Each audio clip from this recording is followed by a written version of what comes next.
આજે આપણે ગોંડલની અંદર ગોંડલ થી કંટોલિયા જવાના રસ્તે પાંજરાપુર વાળો બ્રિજ છે.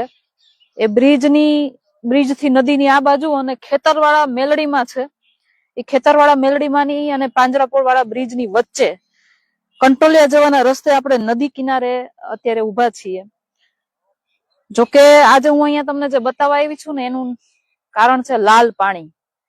ગુજરાતની અંદર આમ તો લાલ પાણી એટલે કોડવર્ડ ની અંદર દારૂની બોટલ થાય, પરંતુ અહીંયા નદીની અંદર જે લાલ પાણી છે એ લાલ પાણી ગોંડલી નદીની અંદર જમા થયું છે. અને ક્યાંથી આવે છે, શું આવે છે, કેવી રીતે અહીંયા ઠલવાય છે કેમિકલ યુક્ત પાણી, એ આજ સુધી કોઈએ જાણવાની જોવાની કોશિશ કરી નથી. જવાબદાર અધિકારીઓ પણ આમાં કોઈ પગલા ઉઠાવતા નથી. ઘણા બધા લોકોએ રજૂઆતો પણ કરી છે. મારી પાસે પણ આ રજૂઆત આવી છે, એટલે આજે હું ઘટના સ્થળે આવી છું અને જે કહેવાય ને કે નદીનું પાણી હું તમને બતાવું. એ પાણી તમે જોઈ લો.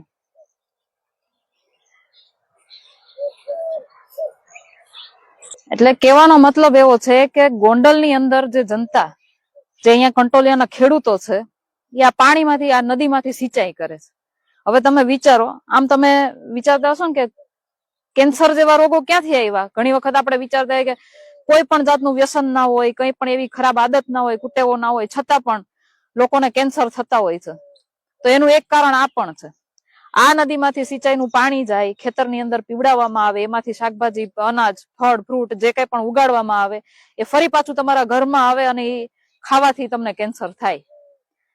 આ હું ને તમે બધા જાણીએ છીએ, સરકારે જાણતી હશે, અહીંયાના જવાબદાર અધિકારીઓ જાણતા હશે, પરંતુ એને મારા ને તમારા જીવથી કઈ મતલબ જ નથી. આપણે બધા એના માટે કીડા મકોડા છીએ. શું છીએ? કીડા મકોડા.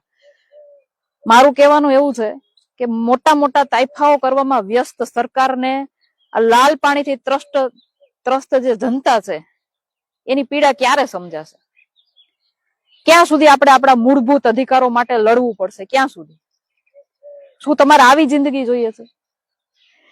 આ પાણી આગળ જતા ભાદર નદીમાં ભળે છે. આની પહેલા પણ મેં એક વિડીયો ઉતાર્યો હતો અને કીધું હતું કે અહીંયા પમ્પિંગ સ્ટેશન છે, જ્યાં પમ્પિંગ સ્ટેશન કામ નથી કરતું. ગટરના પાણીઓ બધા ગોંડલી નદીની અંદર ભળે છે અને એ પાણી બધું ભાદર નદીમાં જાય ને આખું રાજકોટ જિલ્લો એ પાણી પીવે છે.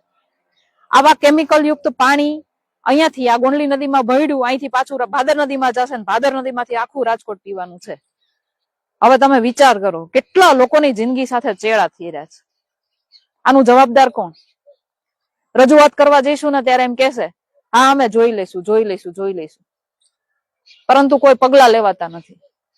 બધાને છે ને પૈસા ખાવામાં, ભ્રષ્ટાચાર કરવામાં જેટલો રસ છે ને એટલો મારીને તમારી જિંદગી વિશે વિચારવામાં કોઈ રસ નથી.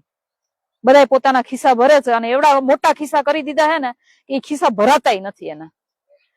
નગરપાલિકાની અંદર મેં આની પહેલા જયારે વાત કરી ત્યારે કચરાનો જે પ્રોબ્લેમ હતો આખા ગોંડલની અંદર, આખા નગરપાલિકાનું વાર્ષિક ઉપજ એની છે 160 થી 190 કરોડ રૂપિયાની ઉપજ છે અને ખર્ચો પણ એના સામે એટલો બતાવી દીધો છે. પરંતુ હું તમને ગોંડલની એક વસ્તુથી વાકેફ કરીશ કે હકીકતમાં અહીંયા વાસ્તવિકતા શું છે, કચરાની શું પ્રોબ્લેમ છે, પાણીનો શું પ્રોબ્લેમ છે, ગટરનો શું પ્રોબ્લેમ છે, હું તમને બધું જ બતાવીશ.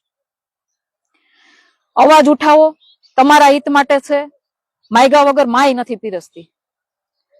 એટલે મારું કહેવાનું એટલું છે, અહીંયા દારૂની તો રેલમ છેલમ છે જ. જે લાલ પાણી જે કે છે ને કે કોડવર્ડ ની અંદર જે લાલ પાણી કહેવાય દારૂની બોટલો, એની તો અહીંયા રેલમ છેલમ છે જ, પણ પીવાનું પાણી પણ અહીંયા લાલ છે, પિયતનું પાણી પણ અહીંયા લાલ છે. એના માટે તો કોઈ અધિકારી પગલા નથી લેતા. અમુક આના હપ્તા લઈ અને એમાં પોતાનો કહેવાય ને ભ્રષ્ટાચારમાં પોતાનો ભાગ ભજવે છે. બધી વ્યવસ્થા એ લોકો કરે છે. બુટલેગરોને કઈ તકલીફ ન થવી જોઈએ. ભાજપના મોટા મોટા દિગ્ગજ નેતાઓ આવે ત્યારે બુટલેગરો એની સાથે તમે જોયા છે, પરંતુ આ જે મૂળભૂત અધિકાર છે જે લોકોનો, જે પીવાના પાણીનો, જે પિયતના પાણીનો જે મૂળભૂત અધિકાર છે એના માટે પણ કોઈ જવાબદારી નથી લેતું. એટલે મારી તમને વિનંતી છે, અધિકારીઓને હું કહું છું, મારી વિનંતી છે કે લોકોની જિંદગી સાથે ચેડા કરવાનું બંધ કરો, નહીતર પછી અમારે ગાંધી ચિંધ્યા માર્ગે આંદોલન કરવા પડશે. જય હિન્દ, જય ભારત.